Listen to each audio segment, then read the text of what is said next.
All right, well, it's Saturday, May 14th, and I just got home from the experience, and I took Chaz with me for the first time, and it was a test for them. It was interesting because basically God tested them a lot today. They passed with flying colors. The first test was Chaz because, he's very unusual anyway, but then he didn't bathe. So they met him as is, come as you are, and they loved him. They treated him with love and welcoming, and then and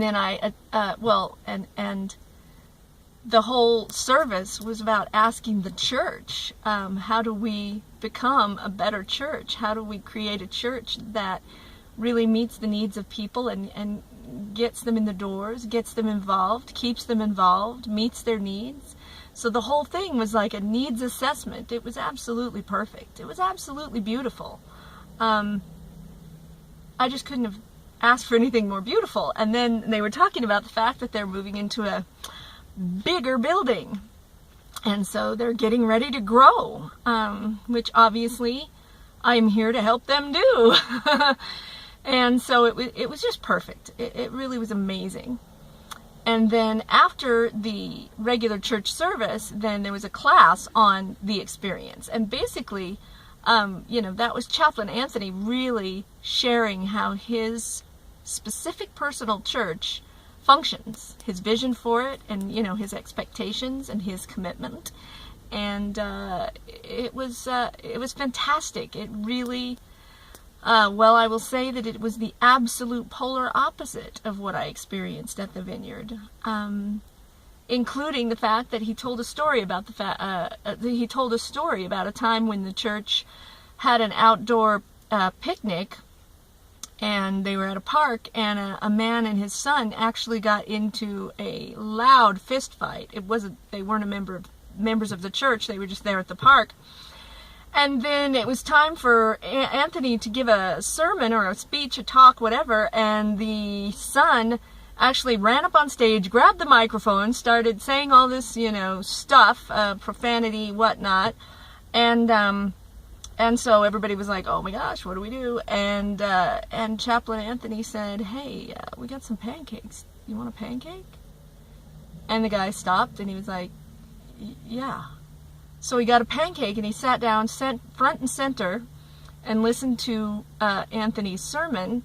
And Anthony was talking about a dog getting run over, and the guy said, my grandfather died. And everything stopped. Everybody stopped and prayed for him. And the paramedics or whatever had been called because he was obviously, he was in some serious trouble. And by the time they got there, he was compliant, he was peaceful, and everybody had prayed for him. And it was just exactly the way Jesus would have handled that. And so that was God showing me where the truth is. And several times, of course, he said, number one, we have to be authentic. We have to, practice what we preach, and not just inside the church doors, but everywhere we go. We have to be that person. We have to show them Christ-centered living. And he did. And they did. That's why I came back. Was because the very first visit that I had there, I was welcomed. They demonstrated Christ's love. They, took me in, and they welcomed me, and they gave me their home phone numbers and invited me to their homes, and made sure that I was introduced, and they remembered me, and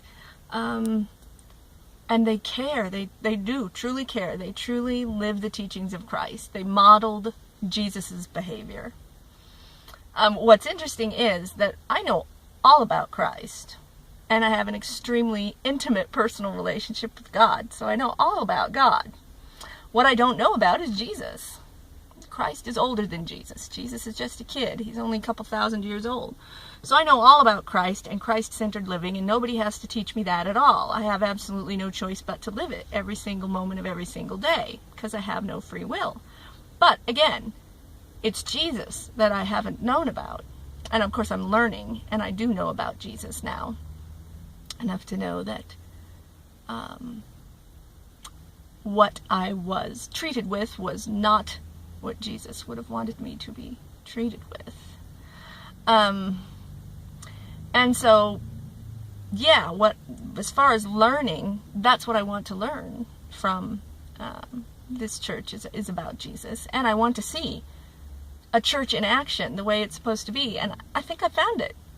This is a church in action the way it's supposed to be. We talked about everything that a church should be. It's a big, long, and beautiful list of all the ways that the church can be involved in the community, can meet the needs of its people, can commit to their well-being as they commit to the well-being of the church. And I mean, it was wonderful. And I think there was an individual there who records the sermons and probably recorded the whole thing, and that's awesome too.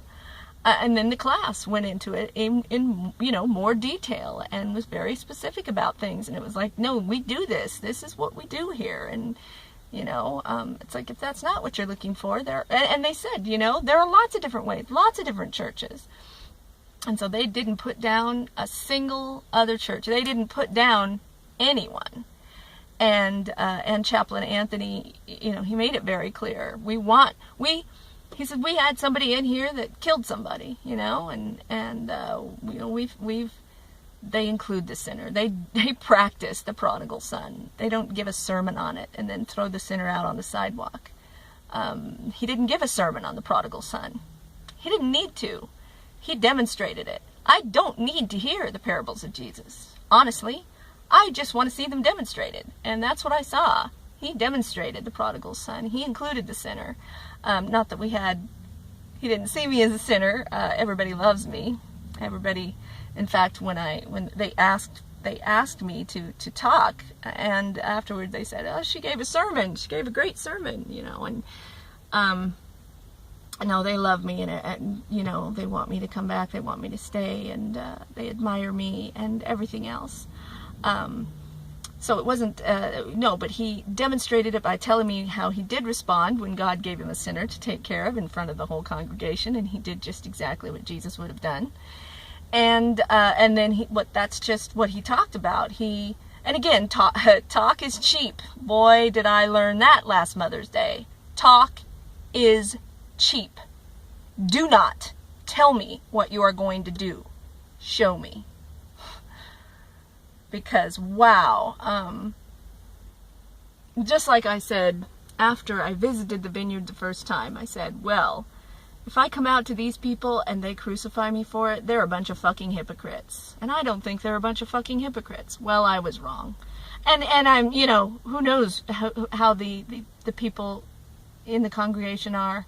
I only know that Jesse, Pastor Trevor, and Larita are hypocrites. And then there were a couple of other people involved. I didn't get their name. They didn't get my name. Who knows what they are? They're just, I won't say sheep because that implies they're part of the flock of Jesus, and they're not. They're minions is what they are. Goats. As a wonderful woman that I met today named Darcy was saying, separating the sheep from the goats. And they were goats. And so this was a demonstration that I'm in the right place. I have found a real church that really wants to demonstrate the love of Christ, that wants to be the hands and the feet and the heart of Christ. And I absolutely want to dedicate myself to this church. And the amazing thing is that they're moving into a big building. I did not know how big. And a member of the church, a wonderful guy named Mark, who was helping to set up the food for the class, made it, he made it a point to explain exactly where the new building was so I could find it. And so I did after the class. And it's big. It's big and wonderful. And they're going to be able to do so much more in this new building. It's so exciting. And I took a picture.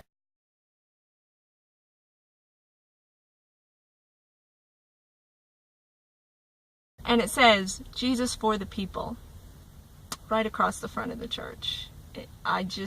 I'm overcome. It's amazing. It's, yeah. So there's that. Oh, it is hot. I've got to pause and, oh wait, no, I don't have to pause. I can, yeah, I do. All right, windows down. So, now I have to talk more quietly though, because the windows are down. And I have to hide, and that's what I wanted to talk about next. So yeah, you know, I'm sitting there and standing there and talking with these wonderful people and getting to know them more, and they're embracing me, of course. I'm embracing them, of course. You know, part of me is just scared, trying not to be terrified of what's going to happen when either I come out to them or somebody exposes me to them, when my secret comes out, because I have a secret and I hate having this secret. I just hate it. It gives me a little bit of comfort when I see the Jesus movies and I see that after his resurrection, Jesus cloaked himself in a spiritual veil, which did not allow people to see who he was until he was ready for them to see who he was. He walked with them, and they didn't know they were walking with Jesus until he basically decloaked. And he was like, yeah, it's me. And they're like, oh my gosh, it's Jesus. So there's a time to cloak. And I take comfort in that, and I hope that my new friends can understand that when the time comes. Maybe I will address you personally right here and now. I hate keeping this from you, and I'm terrified of what your response will be, because I understand this is just it's not what anybody's expecting, and it can't be accepted easily, quickly. It's going to take time, and I don't know how much time it will be of getting to know me as a person before you find out who I really am. God has that plan. It's not my plan. Everything is God's plan. It's not my plan. I have absolutely no control over what's happening here. I have absolutely no authority of my own. Nothing is under my own authority. And so, I'm sorry that I have had to keep this from you. I hope that you can understand. And, you know, the human part of me is still afraid that the same thing will happen and I will lose you as well. But I can't imagine that. That's just not what's happening here. What's happening here is I'm becoming a part of your family. And, so I just have to keep holding on to my faith that is what's happening here. And I can't hold myself back in any case, other than holding back, you know, my identity. I'm not going to hold back my love. I'm not going to hold back my love from Pastor Trevor. I'm here to redeem Pastor Trevor. I'm here to redeem the Christian church, not destroy it. I'm here to dissolve all the divisions between all the different Christian churches. Yes. But I'm not here to destroy any of them. I'm here to redeem them. Just like I'm not here to destroy any human beings. I'm here to redeem them. I'm the Redeemer. That's all I do. I redeem. So I make things new. I bring them back to their original divine plan. So that's all I'm here to do. And I really hope that all of the beautiful people that I have met associated with KTSY and this church can forgive the fact that there were things I could not tell you. But I never lied to you. Never. I can't. but I never did. Everything that I ever told you about me is true. There's just much more, and I'm sure there's much more about you that you haven't told me about you either, and some of it you may think, you may be ashamed of, or you may be afraid that I wouldn't like it, or whatever. So we all have that, we all reveal ourselves one step at a time, and that's what God is guiding me to do. I've often been the person that revealed myself too much and then got rejected for it. Often, like when I was Jesus and I revealed that I was the Son of God, and so they crucified me. But yeah, I'm not going to do that this time, and the only reason I did it that time was because I was supposed to. I'm going to do everything that I'm supposed to, the way I'm supposed to do it this time too.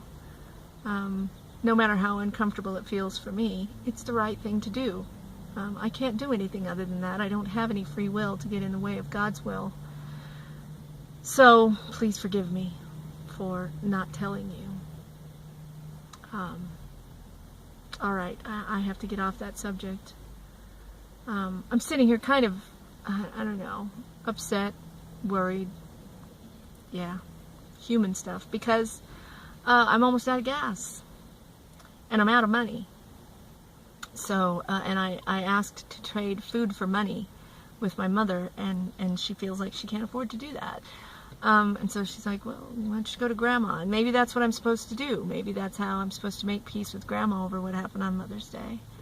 But right now I just feel extremely frustrated because I want to get involved in both the church and the station. And in order to do that, I have to be able to drive, and I have no money for gas. I'm sitting here and my tank is on like, well, I guess it's a little over a quarter of a tank. That wouldn't get me to the station. It would barely get me to the church and back because they're not close. It'll get me to counseling once. Anyway, so I'm not sure what God's plan is about that, and I just kind of feel anxious about that, and, what's new? Not liking the way God wants to do things, 'cause it's not my way. Never my way. It's never my way. Not ever my way. Because my way would have been to become a part of the Vineyard Church and get involved in all their groovy stuff and have lots of friends and prosper them, and yay. And that wasn't their role to play with me, obviously. And like Chaz said, what did happen was awesome. It was amazing. And it will serve in ways that no one can even fathom. And I can see part of how it's working now that I certainly couldn't see then, but, tiny tip of the iceberg, I'm sure. And then, when the phones went down at Kitsy, when we were under demonic attack. And it was a demonic attack, absolutely. You could feel the malevolence in the air. It wasn't just the phones going down and the internet then going down. It wasn't just that. You could feel it.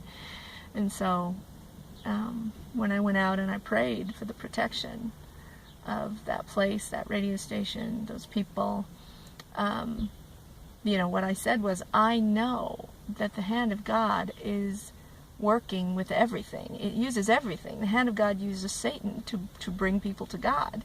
So that's what it's doing. And I said, I don't know what your plan is. I don't know how you'll use this, but I know you will. And sure enough, then the next day, it was this amazing miracle that they said they're going to talk about forever, and that nothing like that's ever happened. In 25 years of the station, they've never had anything like that happen, where all of these people giving a little bit, each person just following their heart and taking the action that God guided them to take, one phone call at a time, one song at a time, met their fundraising goal. And if they hadn't, they probably would have had to fire somebody, because they run on an extremely tight budget, and they're actually understaffed. So again, they tell me that, and I'm like, well, I would love to fill in for whatever needs done, but somebody's going to have to, somehow I'm going to have to get a lot of gas money. It costs like $70 to fill this tank. So, yeah. So I'm sitting here at the library. I think I might go in. Hopefully it's air conditioned. My van doesn't have air conditioning, so that's kind of a real drag since Idaho gets very hot. It gets over 100 here in the summer. It's not that today. It's probably in the, I think they said though it was going to be around 80 or something. It's kind of overcast, but it is hot. So I'm going to go and see if I can learn. It was really interesting because one thing Pastor or Chaplain Anthony said was about Peter. He literally brought up Peter as an example of a sinner who turned to Christ and who might have had kind of a difficult time doing that. I didn't know that. And so I'm sure Pastor Trevor, when I'm saying you're Peter, you know what that means. You know what that implies as far as your faith walk, your past life, your karma. I don't. I don't know what that means. But maybe I'll go into the library here and look you up and figure out what that means. And just spend some time in a nice comfortable chair with some air conditioning. I don't feel welcome in my own family's home. I know they just want me to get some money and get out. I can feel it. That's what they want. They want me to get some income and go somewhere else. And I wish I could. I really wish I could. But I can't. I have to do God's will, and God's will is that I am here doing this. So I don't feel really good today, even though, I mean, it's like the Experience Church is wonderful, and all the people I met and spent time with are wonderful, but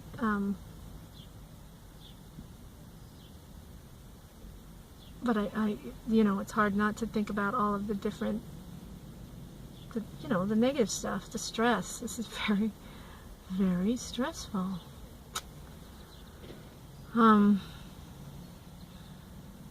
So anyway, yeah, gonna go in the library now, get some air-conditioned time, sit down, learn about Peter, and, you know, maybe more about Jesus stuff. I guess I'll let God guide me to whatever I'm supposed to learn about in there. All I know is I feel like I want to go in there. Hopefully it's still open, and maybe I'll check in later. All right.